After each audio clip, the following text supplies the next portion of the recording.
We're talking about Iran. We're talking about Israel. And I have a conflict of interest I would like to disclose. Huge conflict of interest.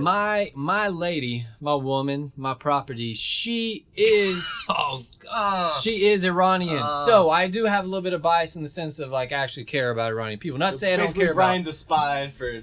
Not to say I don't care about Israeli people do. I absolutely care about Israelis. I care about everybody. So you're an anti-Semite. We got that. You want to see the nation of Israel destroyed, now do you? Yeah. But I want to talk about Benjamin Netanyahu for a second, because... Congratulations to Benjamin Netanyahu for winning his election. Oh yes. We want to offer our deep sympathies to Benjamin Netanyahu. We want to offer our sympathies to the people of Israel. Our condolences. Yeah, our condolences. Our condolences. So, John Kerry, I'm going to quote him.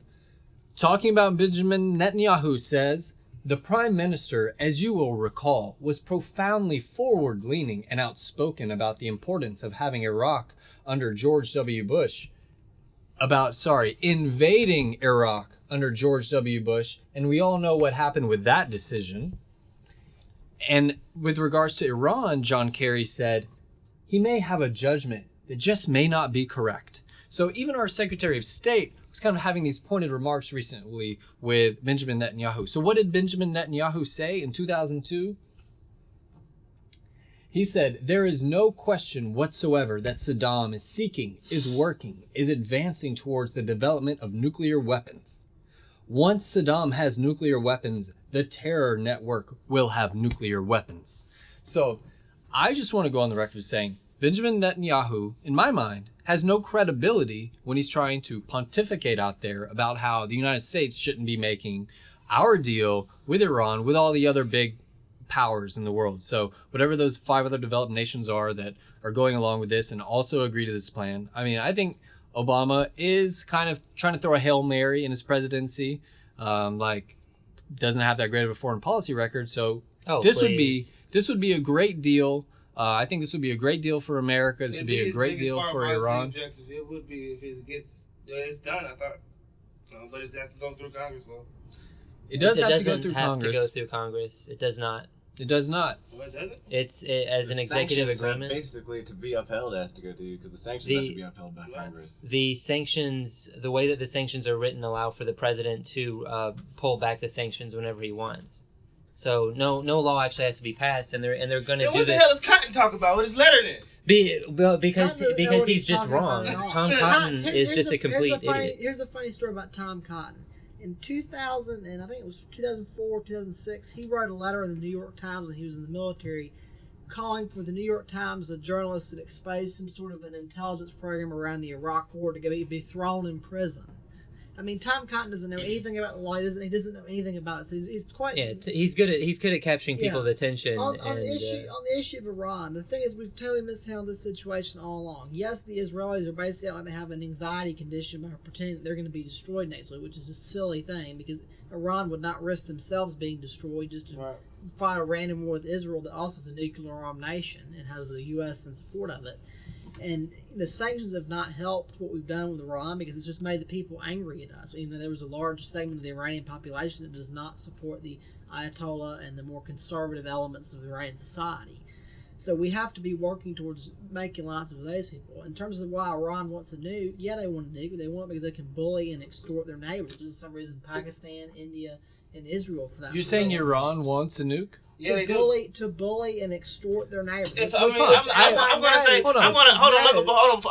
you say that. I'm gonna say Iran doesn't want a nuke to bully and extort their neighbors. They want to have nukes because a large percentage of their neighbors have nukes. That's right. There's Russia, not about Israel, it's about Pakistan, China, India, and they are basically the largest army in the Middle East. I want to interrupt you. Iran is seen as one of the leaders in the so-called Shia Arab world, and the Saudis, of course, are considered one of the leaders in the Sunni Arab world. So, when you have that type of thing too, Iran wants to be as powerful as possible because it sees the Saudis with oil money and with connections with the U.S. and the West as having a certain power, and they want to have that too. If Pakistan hasn't blown up India yet, I don't think nobody's going to use nuclear weapons. It would agree be a no incentive because the people in charge of Iran still want money and power. They don't want their nation to be destroyed. That's what people talk about the rhetoric about, threatening to destroy Israel and wipe them off the map. All stuff. Nobody's going to start any conflict like Ain't nobody that got time for because that. you have to This be is really- you have to be not only crazy but also in the position to do it. Hitler only committed the Holocaust in World War II because he had the power and the means to do so because he was put in charge of a relatively powerful nation. That the world gave him. If Hitler had been in charge of Denmark, he would not have committed the Holocaust. He could have been a crazy anti-Semitic lunatic, but he still wouldn't have committed the Holocaust because he wouldn't have the means to do so. Steen and Bridgemont, both of you accepted this premise, accepted this idea that Iran definitely wants a nuclear weapon. First of all, I think you would have to be a CIA analyst to have kind of access. Maybe I am. But what I'm saying is, like, you don't trust them, but you don't know. There's so much you don't know. I feel like you're in the CIA, Brian. in the I feel like, CIA. did you hear what he just said? He's like, there's so much you don't know. That's very true, Joey. There's so much you don't know. So, here's the thing. Iran is, what is the full name of Iran? Iran The is Islamic Republic of Iran. exactly the Islamic Republic of Iran, and they have a supreme leader, Ayatollah Khomeini, or maybe that was the one that died. I don't know. This supreme leader issued a fatwa saying nuclear weapons are bad and we shouldn't have nuclear But that's weapons. all propaganda. They're Is full of it? it. Why do they have how- centrifuges that are making weapons-grade plutonium? How can you say that here's you a simple know? contradiction of Iranian Because society. why would they be doing that otherwise? Making weapons-grade I plutonium? don't know that they are making. They're just, like, weapons-grade randomly doing plutonium. it. Here's the simple contradiction of Iranian society. You have people that claim to be Islamic conservatives and Shia like the Ayatollah, but everybody knows good and well that in Iran they're acting pious in public as leadership, but they're having sex parties just like everybody else does. And drinking and smoking. Yeah, and drinking and smoking. I will Gay know. people live there. Yeah. All these things. Yeah. I And will here's- know. here's the thing about Well, actually, gay people- people don't live there, according to Well, here's Ahmadinejad. Yeah, he's Oh, crazy. God. The thing about the Jewish thing too, there are Jews in Iran. There's about 2% of the The population. largest population is Jews outside of Israel. There are Right. Jewish people in Iran. So Yeah. if Iran, instead of just hating Israel because it was popular in their Arab world per se, and to be fall for Palestinians, quote unquote, that they're doing this. If they were truly against just Jews inherently, they would wipe out their own population. It's the greatest misconception ever that they're so They're anti-Semitic. just Because against Israel because it's a popular thing.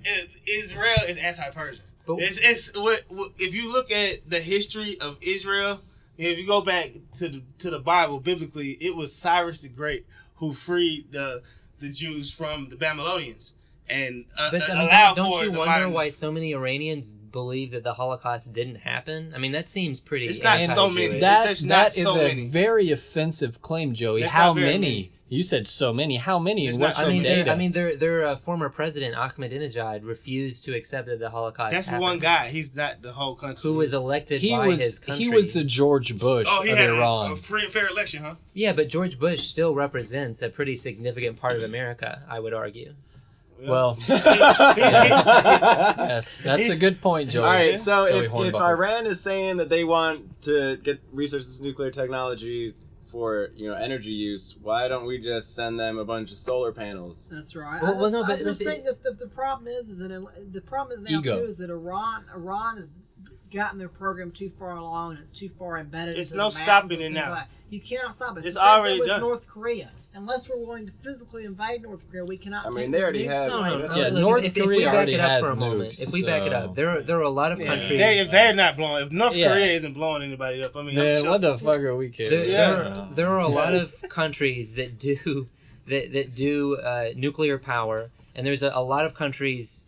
Here's the thing: all but 5 countries in the world have all signed on to the Nuclear Non-Proliferation Treaty. One of them is in Israel. Right, exactly. One of them is Israel, which is a bit problematic. But the world, it's not just the United States, the world agrees. Even countries that we always disagree with, like China and Russia, even they agree that Iran should not get nuclear weapons. Everyone is agreeing nobody that generally wants anybody speaking, part hold of on, the I'm still nuclear talking, bomb. Steen. Everyone agrees that we should restrict the number of countries that have nuclear weapons to being just a few great powers. So the fact that Iran is trying to break all of this, to me, is that's the initial thing that we've got to confront. Again, you're How assuming that they want nuclear weapons. because they have centrifuges that are making weapons grade plutonium. That that are is working your towards that. allegation. So- I know nothing of it. Oh, all right, Mr. CIA. I'm not going The to thing deny is, any if of this that. deal goes through, then UN watchdogs have a lot more access to all these places And and be able here's to the make thing. They'll sure. just dig No. deeper, and they're gonna build the bombs. There's no stopping it. Nobody- They just want to perceive. They want a perception of to the American people that now, but they're still going to be working on it. I believe it was Nixon that didn't want the Israelis to have a nuke. Nobody wanted the South Africans to have a nuke, which is why their program was dismantled after the end of apartheid. All of a sudden, that's another thing. Let me touch on that. It seems to be that if your skin is a little bit too dark, your country's not allowed to have nuclear weapons. It's not that they're not allowed. It's just that they're not white trusted. people aren't sure that they'll be able to really pull Right. it off in a safe Because way. because white people never use nuclear weapons on anybody before. But look, You know?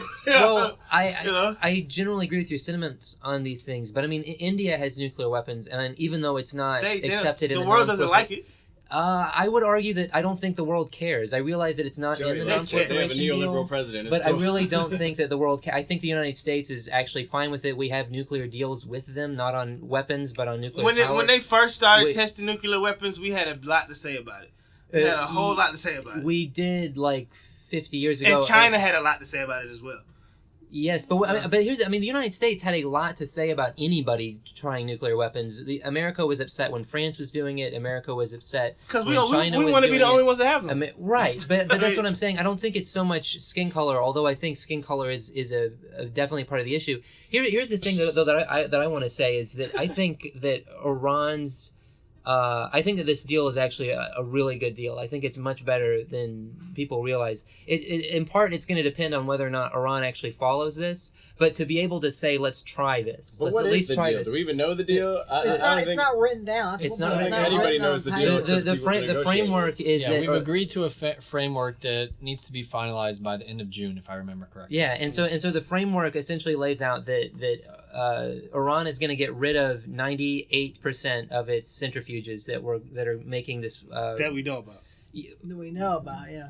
and they're going to allow Interesting this is the important thing, the International Energy Agency is now, the United Nations is going to be able to go in and inspect everything. So they'll have inspections, they'll be following the international rules of the road, and if they start breaking those rules, then immediately we can snap all the sanctions back in place. So I don't think it's a very risky thing. Here's in from that point of view, because if they renege on it, then we can put the sanctions right back on. But here's what I'm actually really curious about: is this going to improve relations with Iran in the long run, or is this just going to strengthen the Iranian? It's definitely going to strengthen the Iranian economy, and will they use that stronger economy to do even more bad things in the Middle East? I don't think so. I think they're on the path. Because I think that's, I as much think as I they- don't like Hold on, Netanyahu, hold on, I hold think on. that's more what bad Netanyahu's issue things. is. More bad things. The Islamic Republic of Iran, by the way, salam, halatun sheturi. Oh, God. Yelivon shai michaid. That is my welcome You have a and greeting huge, to the huge Iranian conflict of people. interest here. I don't even know That why is my we let you greeting in here. to the Iranian people.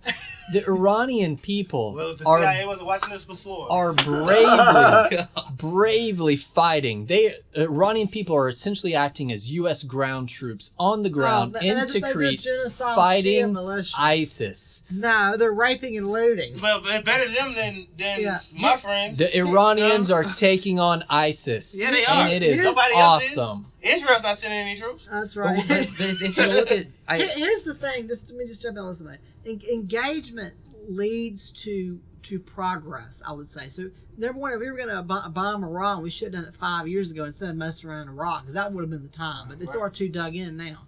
Second thing is that, like I said, engagement breeds respect and interaction. By isolating ourselves from Iran, we gave the hardliners there more power. But now that the more moderate forces are going to want to trade with the U.S. and trade with the more international community and have cultural exchange and like that, they're going to win, because the Iranian people, who are already relatively secular, or at least compared to many other Arab countries in that region. so you think this is going to strengthen the moderates They will, over the because hardliners they in will Iran? see. Right. They will see, because we made these arrangements and we're trying to engage with the Americans and other. Because if we individuals, failed to make a deal, it would have strengthened the hardline. Then Right. we're going to have a better quality of I life. think the biggest because problem's of gonna be the hardliners in the U.S. That's And right.